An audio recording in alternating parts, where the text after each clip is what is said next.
حضور علیہ السلام سے جب پوچھا گیا کہ حضور سب سے بڑا گناہ کون سا ہے، تو آقا کریم علیہ السلام نے فرمایا کہ سب سے بڑا گناہ یہ ہے کہ ان تجعل للہ ندا، کہ تو اللہ کے ساتھ کسی کو شریک ٹھہرائے، وہو خلقک، حالانکہ اس نے تجھے پیدا کیا، تجھے تخلیق کیا، اور تو اس کا شریک بنا کے بیٹھ جائے، کہ یہ سب سے بڑا گناہ ہے۔ تو راوی نے عرض کی کل تو ثم ایو، حضور پھر اس کے بعد؟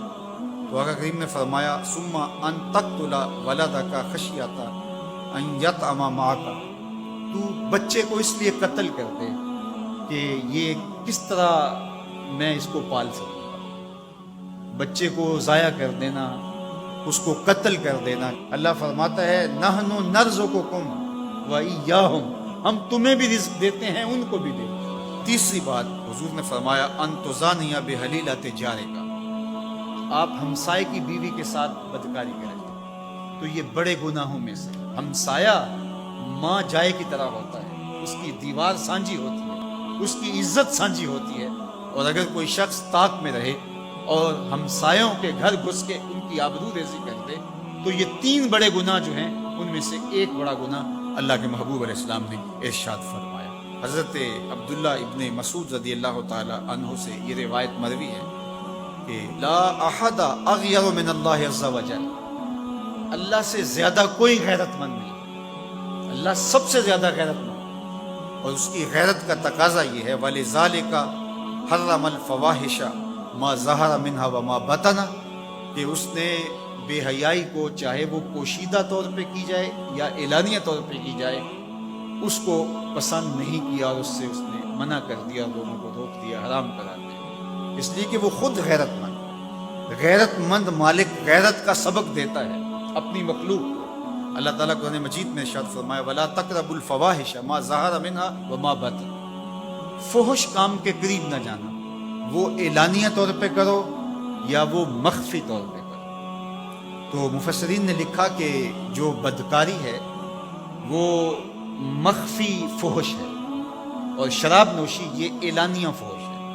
شراب نوش جو ہے وہ چھپ نہیں سکتا، بدکار بعض اوقات ایک مدت کے لیے چھپ جاتا ہے، لیکن یہ بات ذہن میں رکھیے کہ جو بدکار ہے وہ دنیا کے اوپر رسوا ضرور ہوتا ہے، اس کے چہرے کا نور چھین لیا جاتا ہے، اور اس کے اوپر مصیبتیں مسلط کر دی جاتی ہیں، اور اللہ کے قہر و غضب کا شکار ہوتا ہے، اس کی دعائیں قبول نہیں ہوتی، نیک لوگوں کی دعاؤں سے اس کا حصہ نکال لیا جاتا ہے، لیکن بہرحال ایک مدت کے لیے چھپ جاتا ہے۔ لیکن شرابی اپنے جرم کو نہیں چھپا پاتا، تو کہا کہ جو مخفی جرم ہے وہ بدکاری ہے، اور جو ارشاد فرمایا قرآن نے کہ جو ظاہر جرم ہے اس سے مراد جو ہے وہ الخمر ہے، شراب ہے، اور ہر نشہ دینے والی چیز سے حرام کی حرمت ہے۔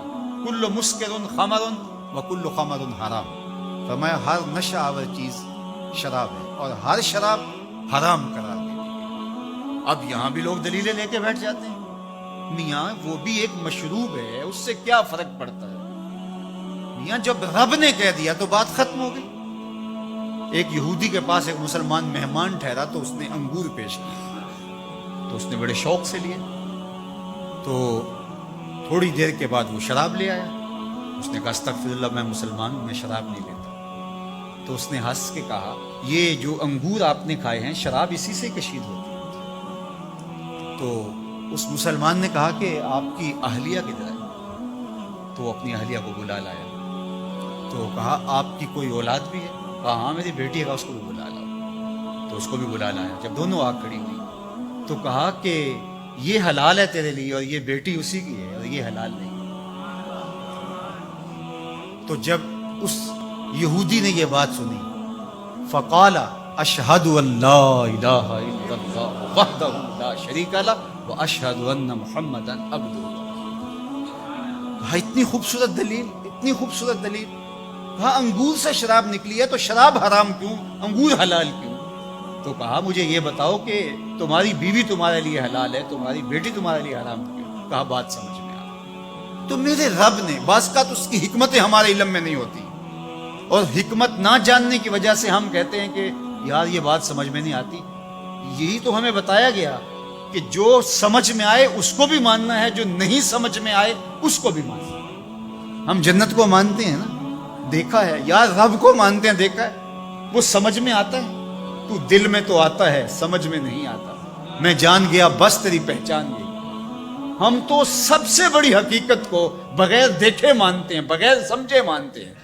ادراک فہم کی حدود سے ورا ہے، عقل و خرد کے دائروں سے ورا ہے، لیکن اس حقیقت کو ہم مانتے ہیں تو اس کے کہے ہوئے کو کیوں نہیں مانیں گے؟